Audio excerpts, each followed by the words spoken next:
What's going on, everybody? It's me, Ryan, the host of the Classic Buffalo podcast, the podcast that lets your story be heard. We talk to everyday people just like you, listener, about their life, their passions, their pains, and their dreams, all surrounding their experience with mental health. Today, we interview Joshua Abalos, a top investor and supporter of the financial app, the Halo app, as we talk about financial poverty, the mistakes and successes he's had along the way, his vision for the world, and just drop some positivity bombs on you. So hope you enjoy today's episode, Book 60 with Joshua Abalos.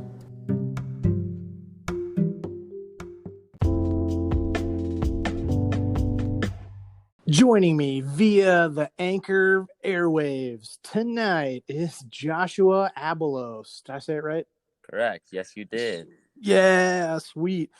Dude, you're not in Indiana. Where are you at? Right now I'm in Denver, Colorado. No way. How'd you end up? Are you like from there, or like how'd you end up out there? Yeah, so originally from Denver. Did some time in Indiana, about 3.5 years, and recently just came back. Right, I felt like I was gonna be doing a lot more traveling. So this is kind of where I wanted home base to be. Okay. All right, man. Let's do timeline. Let's do day one. You emerge out of the womb. You're into the world. You're on Mother Earth. Were you like Denver, or were you like, oh, I was in like a suburb of, Yeah, so I was born in like Thornton, Colorado, I guess you can say. I'm an April baby, so Aries all the way. But I'm now 26 years old. I remember going back to, I guess as far as back as kindergarten. Tetherball was probably my favorite sport back then. I loved going out to the playground and playing tetherball. And I remember getting off the bus and going to grandma's house. And that was, some definitely memorable times for me. Catching grasshoppers was a big thing I did probably when I was around that age. I remember going in the back of my grandma's house and putting them in pop cans and water bottles and, finding the really big ones that can fly and just getting excited that you were able to catch it, right? Pretty big family, a lot of cousins, a lot of aunties, a lot of uncles, right? But it was a lot of fun, right? And then from there, I fell in love with sports just as a young boy. Always loved being outside. I had 4 older brothers, so just watching them play football and kick the soccer ball around and wrestle, it was kind of just ingrained in me. So started playing football and all that stuff when I was probably 6. So if you go back to 6 years old, that's where I was. Were you super into wrestling? Like, did you have like a favorite wrestler growing up? Yeah, so WWE was a passion, right? Undertaker. You think of The Rock, Stone Cold Steve Austin. My favorite was probably like Rey Mysterio, and Eddie Guerrero. Did you ever go to like an event? Never made it to a WWE event, man. But I was always able to get WrestleMania because it always happens in April around my birthday. So growing up, we would order that on the whole pay-per-view type thing and experience it that way. So I love WWE for sure. When did you find out it was fake? Great question. Were you devastated? I think today I tell myself it's real still, even though I know it's fake, right? Keeps the imagination alive. But I don't know, man. Probably 12 or 13 years old, Did you ever get like any injuries like in sports or even like, dicking around in wrestling? Yeah. I fractured my shoulder my sophomore year in high school. Oh my. That was a pain in the butt, right? So that's probably like the worst sports injury I've had. I rolled ankles, big bruises. You fractured it though? Do you get like tackled or what? No, I was just putting everything into one shoulder for a long time. And I think it finally caught up to me. And, I went to hit somebody and shattered, essentially, right? Dude. It was on a kickoff play. And I hit a guy by the name of Nick Casa, who eventually went on to be an Oakland Raider. He was the only guy in Colorado who had a nickname. They called him Nick the House Casa. And I bounced off of him like a fly. And I injured myself. Dude. Dude, I actually separated my shoulder freshman year and then sophomore year. Yeah. Were you playing? Both. Did you play sports as well, obviously? Yeah, football. Like, I mean, I played them all, baseball, football. Like when you go to Indiana, like I played baseball in Florida, but when I came out to Indiana, I swapped it with basketball. Like you have to play basketball if you're like in Indiana. So like I kind of picked that up. Got it. But yeah, bro, yeah. basketball. I went to Indiana for my first time, like my senior year of high school, because I went out for a student council, like national conference, and I remember Okay. seeing a high school basketball gym in Indiana and feeling like I was at the Pepsi Center. Yeah. Just what? It's like it's crazy, and that kind of tells how important it is to y'all Hoosiers. Well, I guess I'll consider myself a Hoosier these days too. So Yeah, a us little bit. Hoosiers.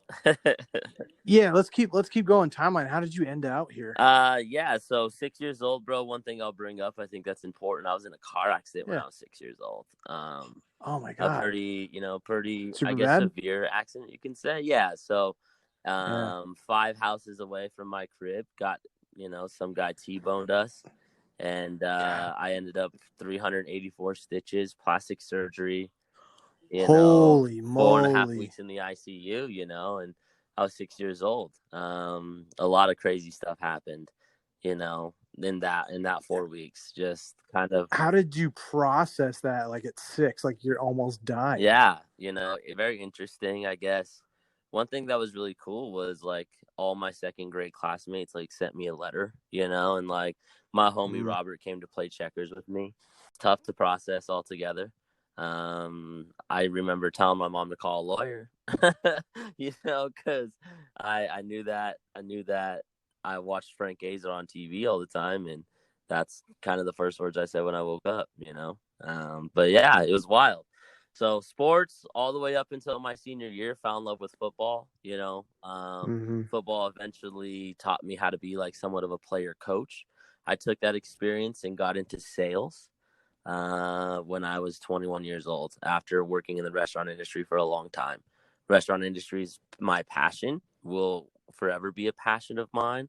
But I went on to pursue other passions, and that's coaching people. So I did that at Home Advisor for like 4.5 years, and Home Advisor was opening up a new office in Indiana.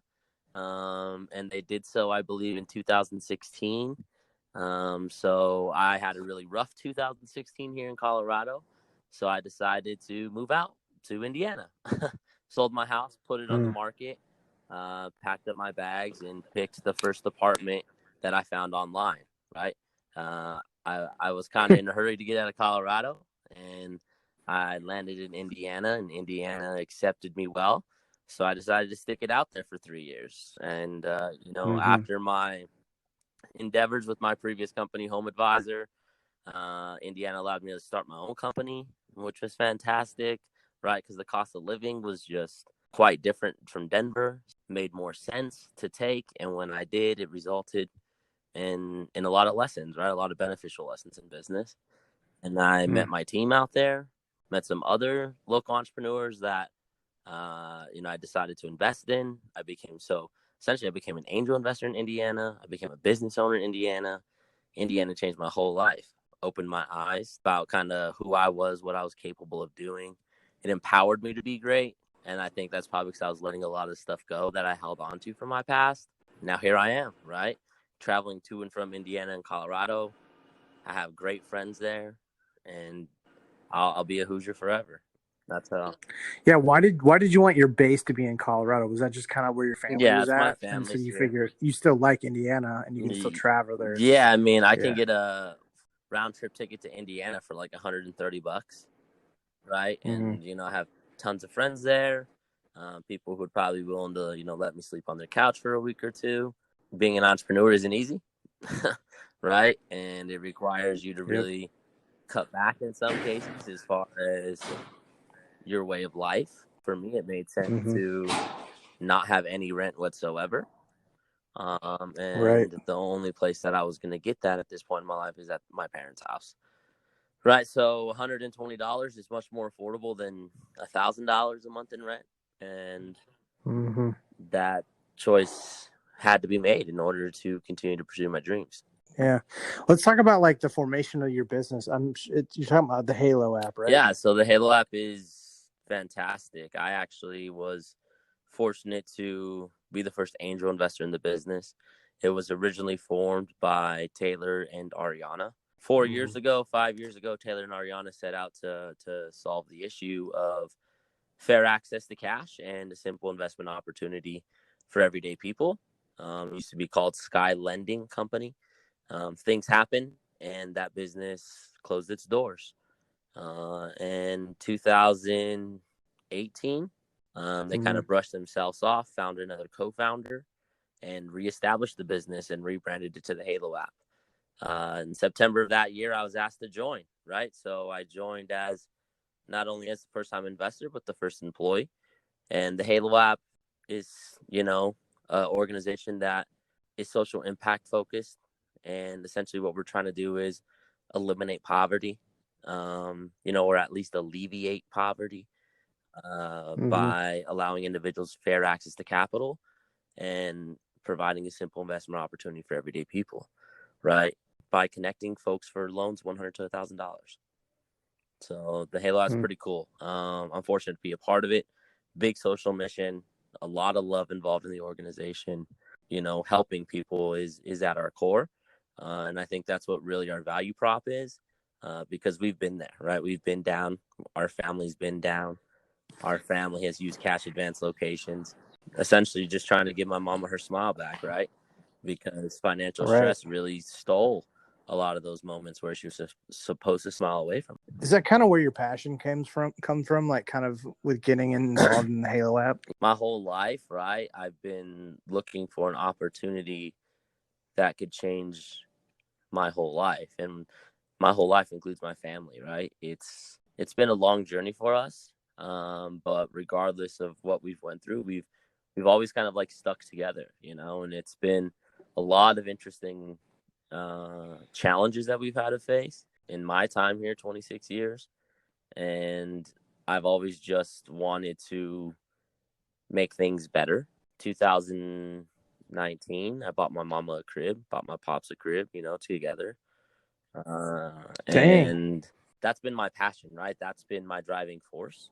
Not only them, but I have a sister and I have older brothers and I have a grandmother. When you want to talk about generational poverty and generational wealth, when I look at my family and I look, even at my ancestors, we've all kind of always lived the same way, right? And that's kind of by, scraping by.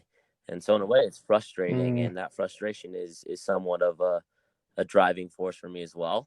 Because I understand and recognize that I can change what my family has went through, but also change lives of those who are experiencing the same thing as my family. Right. So that's really that driving force for me, and the motivation behind, quote unquote, spreading the gospel, right? Spending time with people, dropping positivity bombs, as we would say, right? Explosions of kindness, just being fair with people, trusting individuals, right? You're not judging people, and making everyone feel inclusive. And people feel less included. People feel probably the most anxious, the most left out when it comes to the category of money. If we can make everybody feel secure in that regard, a lot of things can change. Yeah. What would you say as step to ending generational poverty? Yeah. So I think first and foremost, it's the credit system that exists today, right? Is how they decide whether or not someone receives a loan. A lot of times those loans for businesses is what enable individuals to, start their entrepreneurial journey. And entrepreneurs is what makes up America, right? In a way, because entrepreneurs build these businesses and allow for all these jobs to now become available. And that's what drives our economy, right? So I think eliminating our current credit system is kind of the first step, because regardless of what we do, one race will have a 100-year head start or a 150-year head start over another race or a group of races. That's just the reality, right? So regardless of how much or how fast the races that are behind, they try to catch up, it's a long way to go. So essentially, I believe by scrapping that altogether and creating a new system and starting at zero, as far as credit goes, would be a step into eliminating generational poverty or generational wealth as a whole, right? FICO exists today. We created something called the Halo score, right? Which is a brand new credit scoring system, but is as in depth and as capable as, letting you know how risky somebody is when it comes to money. We believe we can implement that everywhere. That's good. Yeah. Do you know? I mean, I'm just spitballing here. What is there a race, or is it people of color in general? Do you think would be more generational, part of generational poverty versus white? Because is there a Yeah, statistic I like mean, that? don't quote me on the exact statistics, but I'm pretty sure a simple Yeah. Google will show that those who are considered white have much more wealth than those who are considered people of color. Yeah. Right. And that's, Right. those conversations are happening on a daily basis. What do you think the white response to that should be? That's a great question, right? There's a lot of conversations going on about diversity and inclusion, right? And a lot of the conversations that are happening, the rooms that are being created, are people of color. You don't see a lot of white folks in those rooms. So I think from a courage standpoint, it would be courageous for a white person to step into those rooms and be involved in those conversations. And if they believe in a culture that should be diverse and inclusive, to help become that voice. Systematic racism is ingrained in some of our DNA. That's just facts. Right. So regardless if Black folks, Latin folks, all people of color, women, continue to step up and, get into these CEO roles and so on and so forth, it's still going to take a long time to where if we can create an ally in those who are somewhat leading this space, it would be a lot more beneficial for everyone. Yeah, man, that's really good. What's like a practical step you would recommend for somebody who wants to get better at their finances? Accept the fact that a conversation needs to happen. People really fear having conversations about their money because that's how really people, label status, I believe, in America, right? So if I have less money, then you're probably going to see me as lower status. And that scares me, or vice versa, right? I may judge you now because I know you have less money and I know that about myself.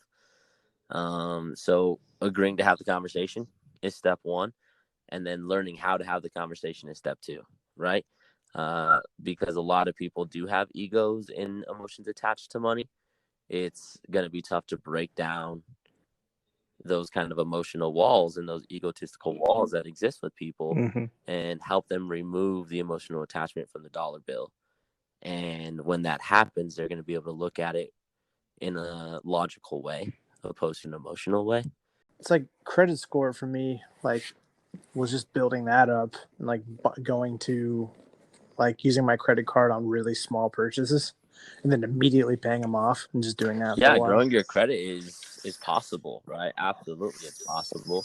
I think, however, it's easier and possible for those who perhaps understand that credit cards are even an option, right? Or how to even obtain a credit card, or know why a credit score is important, right?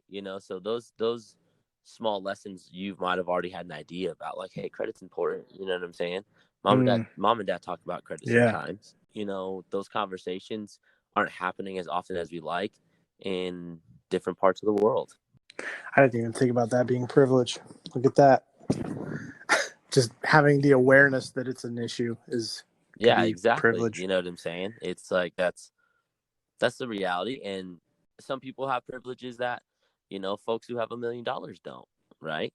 The privilege to not live by an alarm clock. I see individuals who are making a lot of money and doing a lot of great things, and they live by an alarm clock, right? So for me, it's like, man, I'm privileged.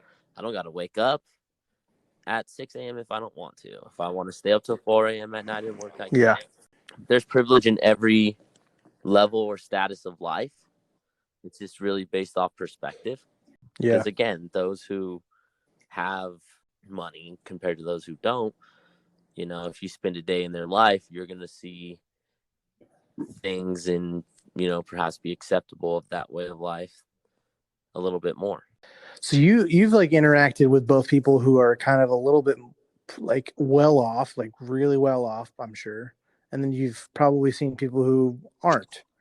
What do you think would be a common denominator for Yeah, happiness? so this is an interesting conversation. I read a book one time called The Happiness Effect by Sean Acker. I would encourage those Okay. listening to please take a look. That book changed my life, right? And I can't necessarily quote it word for word, but I was at a point in my life where I was kind of down, and I read this book and it brought me up because essentially what it said is, for one, your social circle. We are social beings, right?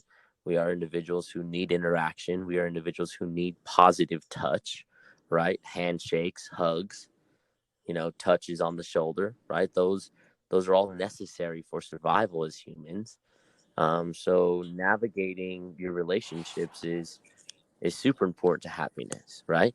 Paying attention to the relationship you have with yourself is most important to happiness, because we can't escape ourselves. And I feel like I had to accept that part of it.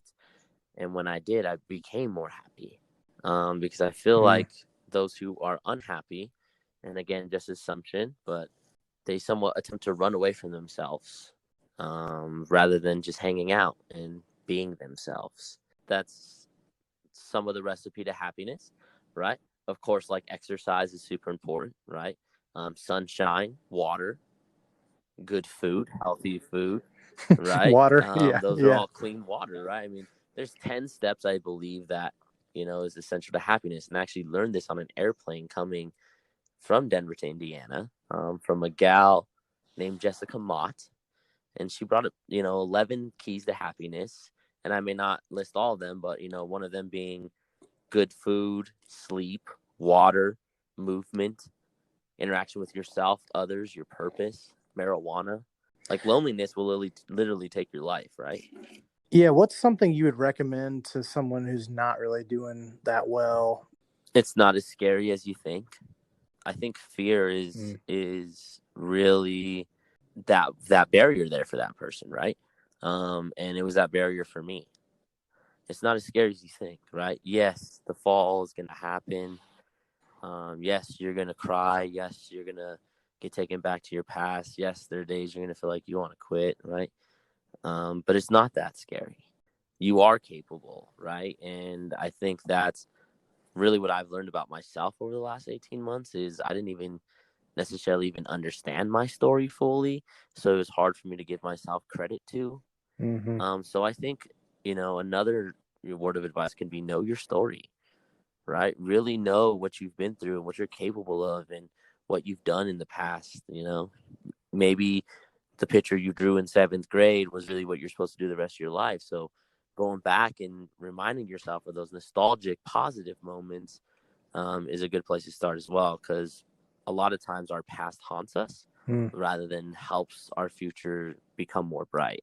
Yeah, I've been like writing down my story, like just on Microsoft Word, just like everything I could remember, good and bad, just so like just so you know what your story is, because you just get so caught up in life that you kind of forget like how you came to be the person you are, like just to kind of slow down a little bit. Yeah, and I think like that's probably like the best sound advice on like personal development is like, how do I become what I want to become, or how do I find my purpose, or how do I become more disciplined? Mm-hmm. And I think it comes from an act of writing or an act of recording, right? And take yourself out of yourself and listen to it the following day or read it the following day, and you're able to see yourself from a different perspective, right? You're like, step outside your body and reevaluate who you are. You can do that through writing and reading, and I feel like that's kind of like my superpower. Is that's how I learn. And I learned football through watching film, and I learned how to sell properly through listening to videos, and I learned who I was by writing out all my feelings for a year and a half, and I learned what I was capable of doing by writing blogs. You know what I'm saying? And in result, I go back and I read these, and I'm like, damn, I'm actually a pretty cool guy. So it brought confidence to Mm-hmm. who I am.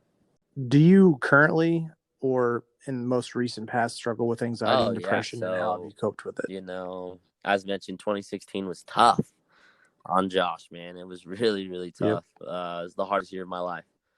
I lost a relationship. I was in a relationship for 8 years. She taught me a lot about myself. I taught her a lot about herself. There was a lot of firsts for both of us. And when that happened, I really was able to identify a lot of my insecurities. And 2016 forced me to deal with those insecurities. Mostly a lot of the mistakes that I've made, a lot of the foul shit that I was holding on to from the past, right? And in result, I did a lot of cocaine. And I Oh, drank wow. heavily. I had a house, a beautiful, beautiful condo. I owned it, right? And I was making fantastic money. I think I made $172,000 that year. But Oh my God. not most of it, but a lot of it was wasted in the form of drugs and alcohol, right? To my friends, to strangers at the bar, because I was highly depressed. But mostly as mentioned, I was afraid to Yeah. deal with some of the choices that I've made in the past. In 2016, that was tough because I was out of nowhere just getting hit with asteroids from every direction, right? And I was trying to cope with the loss of my cousin who died in late 2015. It was like my brother and a lot of people around me who, my grandpa and friends from high school. I probably lost like 12 people in like a 3-year span. It was wild. I recently just lost Jeez. a friend of mine named Vlada, right? So those moments, is really where I was just like, why me? Why am I surrounded by this negativity, I suppose, or this drought of sunshine? So I slept a lot. I slept a fuckload. I would come home from work and go right to bed. And even sometimes currently and who I am currently, there are days where I just don't do nothing at all and just sleep and just feel so down because I've just been giving energy away all week, right? Just energy, Yep. energy, energy, energy, energy to him or her, and him and them and anyone.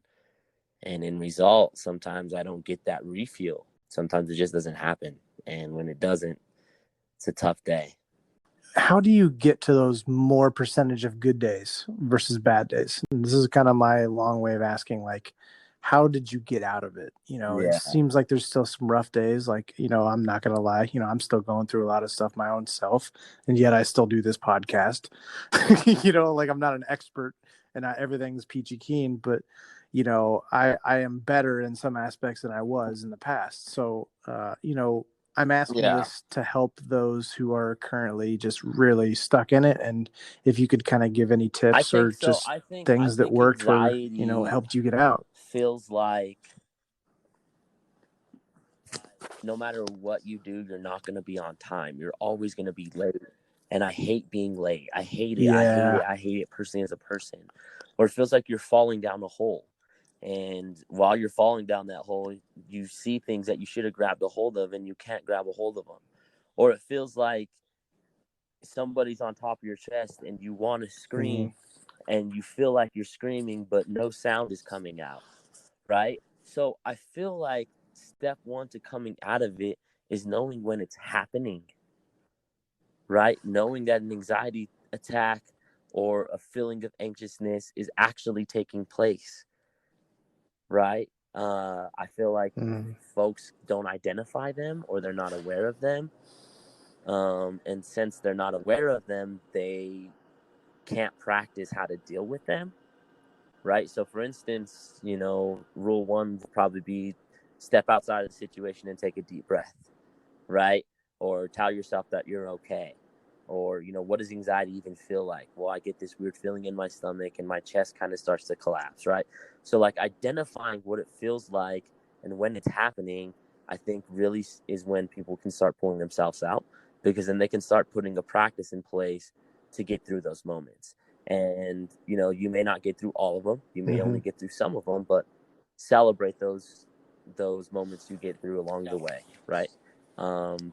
Because some people have severe anxiety, and if they succeed 1 out of every 10 times, that's massive, because they're eventually going to start doing it 2 out of 10 and 2 out of 12 and all the way up to, getting better and better and better. So that, I think that's probably the best advice I can give in that regard is, if you have anxiety, try to identify what it feels like for you. And when those moments happen, implement a strategy that you created to overcome it, like taking a deep breath. I wanted to read a tweet from Jake Paul that was made recently. Wanted to get your thoughts on it. It's been kind of blowing up a little bit. People just putting their 2 cents on what he said. So I just wanted to kind of get your thoughts on it. He said that, remember, anxiety is created by you. Sometimes you got to let life play out and remind yourself to be happy. Yeah. I started. I don't know if I was reading a book or if I was listening to a book, but the statement was made, "Hey, I don't want to waste your time." And the gentleman replies, "Well, you're not that powerful, because the only person who can waste my time is myself." Right? So going back to, how anxiety feels sometimes to me, like time is being wasted and I'm missing out on something constantly. I'm the one in control. I'm the one who has the power to dictate my emotions, to dictate how I spend my time, to dictate how I want to feel.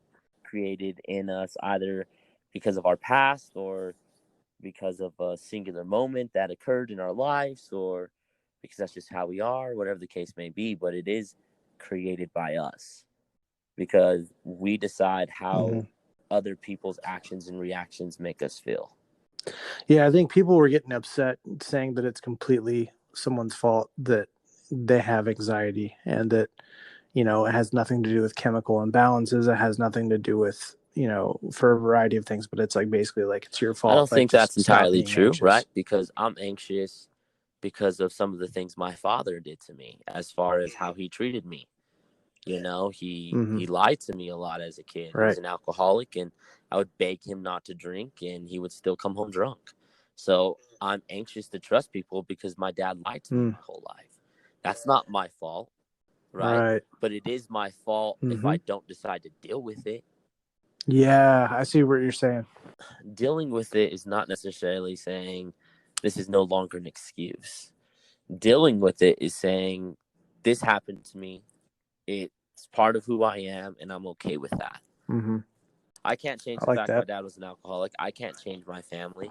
I can't change the decisions I made for those reasons, right? Like when I look back at, my very first relationship that I was in for so long, is like, yo, I was such a dick. And part of the reasons I did what I did is because how I seen this unfold, or how I seen that unfold, or what is it? We're a product of our environment. So anxiousness can be taught. What would you say, like, for advice for the supporters of people with mental health issues, or just kind of who's going through a tough time? What would you say for them so they can best support that person? Celebrate their rewards rather than tell them what they're doing wrong. People, when giving advice on mental health, they're like, well, you don't clean your room, and maybe if you cleaned your room, you would feel better. Well, why don't you just snap out of it? Get over it. You know what I'm saying? Like, keep your mind busy, rather than saying, hey, I noticed that you got out of bed and took a shower today. I'm very proud of you. Give them a hug. Give them a hug as much as you can. And be that positive touch that they need. Let them know that they're important. It's necessary for survival. It's necessary for happiness. What makes you happy? I think what makes me happy is when I do what I say I'm going to do. We lie to ourselves more than we lie to anybody else. It's just the reality of life. What's like one of your most proud moments of yourself? I won a state cooking competition when I was a sophomore in high school. Went all out, made sure I washed my hands, and I won, obviously, because my dish tasted well, but because my process of cleanliness, right? I run a cleaning company. Environment's super important, and my dad and my mom taught me how to clean while you cook. That's what they always told me made a good cook, if you can clean while you cook. And I think those are my proudest moments, is when I'm able to like look back and be like, damn, like I remember when I was first taught that if I did this forever, or if I did this for a good amount of time, that this would be the result. I see my sister graduate and paint pictures, and when I say graduate, she's going to graduate at the 8th grade, and now it's going to be a super proud moment for me. That's a future moment I'm looking forward to. But she, loves painting, and when she paints me a picture, she brings it to me. That's an amazing moment for me. Yeah, let's talk about the future. Let's talk about like what are things like you want to do in this coming year? I want to read more. I think that's important. So picking up the book as often as I possibly can, or listening to an audio as possible as I can, and then make content more myself, right? So I recently picked up a camera about 2 months ago, and I've been kind of shooting photos here and there. I want to keep up with that, possibly apply for some media passes and just get into these shows. And whether it's a hobby or it turns into a stream of income or a nonprofit or whatever the case may be, wherever it leads me to, I just want to do it more often. That's step 2. Obviously continue to build the company, and provide value in that regard. We believe that we'll be able to onboard more than 1,000 customers this year, which is super exciting. So be able to hit those metrics and support my team along the way and go through the fire with them and know that we're going to come out the other end okay is something that I'm certainly going to look forward to accomplishing this year. But I think for myself, it's, becoming more flexible. I would love to become more flexible. I would love to become more limber. I'd love to be able to touch my toes and reach for the stars and not wake up feeling 50. There's a friend of mine, her name's Abalos. She posted a video the other day, and she said there's, 3 reasons why, you're probably unhappy. 1, it's because of crappy food. 2, because of stress. And 3, because of toxins, right? And like, I immediately look at it and it's like, okay, well, crappy food's a choice, something we could probably fix, right? Or at least make people more aware of so they can have a chance of fixing it. Toxins is released by stretching, right? And stress, a lot of the times, can be a personal choice. Kind of like anxiety, how we create our own anxiety, we also can create our own stress, and we are the biggest creator of our own stress. That's my future, is really focusing on those 3 things: eliminating toxins and spending more time in nature and listening to the birds and getting a van and traveling America and getting more connected to my spiritual self. A lot of different capitals that exist. When I say capital, it's like a form of wealth. One being spiritual capital. I would love to gain more wealth in my spiritual capital category. One being cultural. I'd love to gain more wealth there. One being intellectual, gain more wealth there, and one being social. So I'd love to make more friends. I've had physical capital in the past, and I did do some great things with it, but I didn't treat it with all the respect that I hope for. So I'm really looking forward to building wealth in these other categories. So I can continue to remain humble. All right, dude, let's get into our final 5. Quick hit, fun questions. Number 1, you are immediately granted $1 million. Boom. Like the first thing that you buy. Yeah, the first thing I would buy is the rest of this house. I would pay off my mom and pop's crib. Absolutely. Probably buy myself like a dope ass adventure, right? So like, trip across Europe or a trip across Asia, or hell, a trip across the world. I have the ability to work remote, so it's not like my job has to stop. I would just spend time traveling. I would definitely invest into other startups. I would probably create a small venture fund of, a couple $100,000 and invest in 20, 30 startups to really help them get off the ground. That's my future as well. I want to have my own venture fund. I'm an active angel investor now in 3 companies, which is awesome to have that achievement. And I want to, have 30, 40, 50, 100, 500 companies in my portfolio over the next several years. Number 3, entrance theme song for wrestling. It really depends on like the mood of the wrestling match. If it's like I'm going for this big championship and there's like a lot on the line, I'm probably playing like Hopeful from Twista. But if I'm like pissed off, probably like some 3-6 Mafia. The worst What's the style worst style choice? choice you've Skinny made? jeans. Skinny jeans aren't for me, Yeah. homie. It's a bad choice. All right. And lastly, what's I your think it's my favorite part ability about to yourself? just tell the truth. Like I said, I lied to myself a lot in my life, and like the best way to live now is honestly telling the truth, right? Mm-hmm. That's the best part about myself. I love that I have this energy and this power to like really get a room going.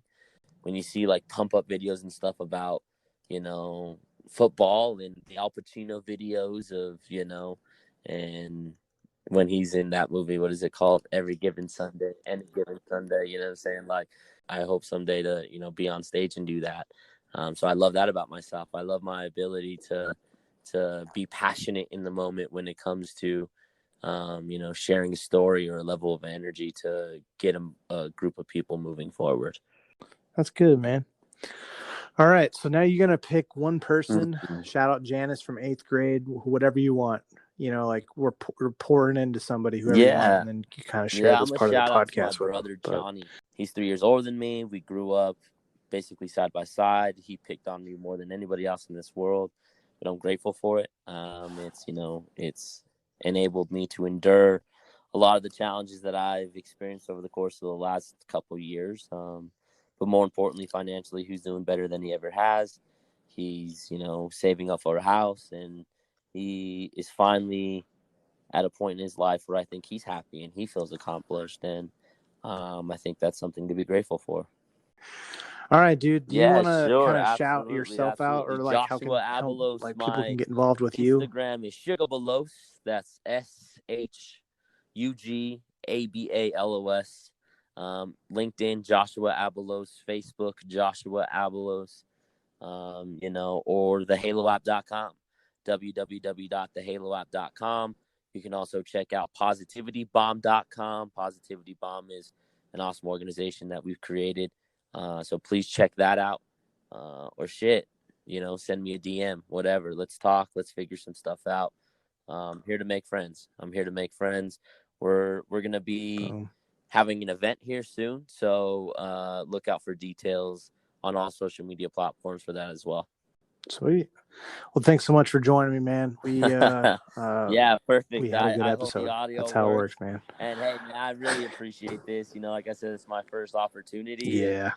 And, usually, when one happens, more happen. Yeah. And I thank you for believing in me.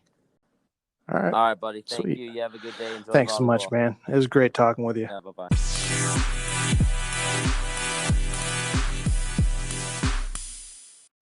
Hey everybody, this is Ryan from the Classic Buffalo podcast. Wanted to take a second to talk about Anchor, how I'm actually making this podcast happen. Super happy that I'm partnering with them. So, Anchor is actually the easiest way to make a podcast. I've done my research. This is basically the best way. I promise. It's going to give you everything you need in one place for free, which is the best part. It's going to have tools, so you don't really need a fancy schmancy recording guy. Anchor's going to be helping you out there, and then they're going to distribute the podcast everywhere to Spotify, Apple Podcasts, Google, everything. And then you can also make money with basically no minimum listenership, which is kind of rare. So hop on Anchor as soon as you can. Thanks.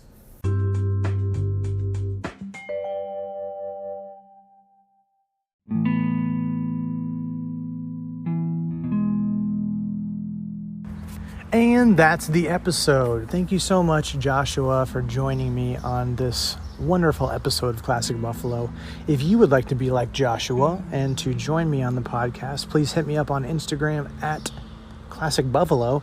Still there. That's still the username. Let's schedule a time to talk over the phone. Would love to talk with you and just share your story, what your passions, pains, and what's been going on. Just set up a little convo with me. Let's do it. Well, now it's time for some debriefing, some thoughts that I had on Joshua. He had so much stuff to talk about when it comes to financial, poverty. I just was so, enlightening of just the privilege of finances. And, for me, my dad, I'm so grateful, helped me pay for college. And because of that, I have very little debt. So I'm so blessed on that. And, there's things that you just don't even think of sometimes when when you have privilege that, oh my gosh, I didn't even know that was a privilege. And I would ask for you guys, the listeners, to think about what advantages in life do you have, whether it's financially, whether it's academically, whether it's, mentally, whether it's practically, whether it's, whatever it is. What is your advantage in life? Become aware of it. And how does that impact your relationships and your ability to do things in life? What are your disadvantages? What are things that are a little bit harder for you, whether because of circumstantial or things you can control and things you can't control? Common ones being race, common ones being the way you were raised, certain aspects of your life that you can't control, and then what can you control? It's just, as a white male, just sometimes I do forget, as a middle-class white male, I should say, there's some things I kind of forget about. Oh, that's a privilege, to have to worry about a credit score, to have to worry to have certain things, just to be aware that something's important. It was a privilege. Didn't even know that. So shout out to you, man, Joshua, just and especially just for also all the things that you've been going through in the last couple of years, and for the man that you are now and the one you're going to continue to become. It's an awesome person, and just so blessed to know you, man. So what a smart guy. And just someone who has a heart to want to bring a smile back to grandma and to mom's face, for someone to have a chip on their shoulder like that and to have such a burning desire to bring happiness to their family, it's very honorable. And, it doesn't have to be your family, but there should be something in your life that says, like, that causes you to do something about your life, or to want to go do things because of XYZ. What's that fire? What's the why? What is your why? That's a good prompt for you guys. But a lot of really good things, guys. And just another solid day in the books. As far as what's going on, coronavirus stuff has eased a little bit. It's now like another week where it's just people are out and about, and like restaurants seem like they're pretty much full. It's kind of nuts to see a lot of businesses starting to open up again. And but meanwhile in other areas of the country it's still locked down, especially California. I have a couple friends out there, and it's just still like nothing's changed out there. I think one of my buddies said it was going to be like till like August or something like that until things ease up, which is still nuts. But just know that you guys that are struggling with financial issues, those that are struggling with job issues, unemployment, all kinds of issues, we're all with you in this. And if you ever want someone to talk with, I'm always there for you. And maybe you should get in touch with Joshua with the Halo app, get a little investment opportunity or a little bit of a hangout or help out. I'm sure he'd be able to hook you up or kind of get you in the right places with that, because the Halo app's actually a pretty good thing that he's got going on. But, still be reaching out to people, even if you're doing super well or you don't know, it doesn't hurt. Love is free, they always say, and encouragement. So reach out to a buddy maybe today or in the coming days and just say, like, hey, thinking of you, or I hope you're doing okay with everything. Because maybe we still can't see each other physically, but doesn't mean I'm not there for you. So I hope you have a wonderful rest of your day and rest of the week. And we might be going back to 2 a week. I'm still debating on that. I am kind of caught up. I'm still working on some marketing and all kinds of random jazz on the back end for Classic Buffalo, but we're still going to be always doing it at least once a week. And I'm still going to be here talking to you guys. So until next time, it's been your boy Ryan. See ya.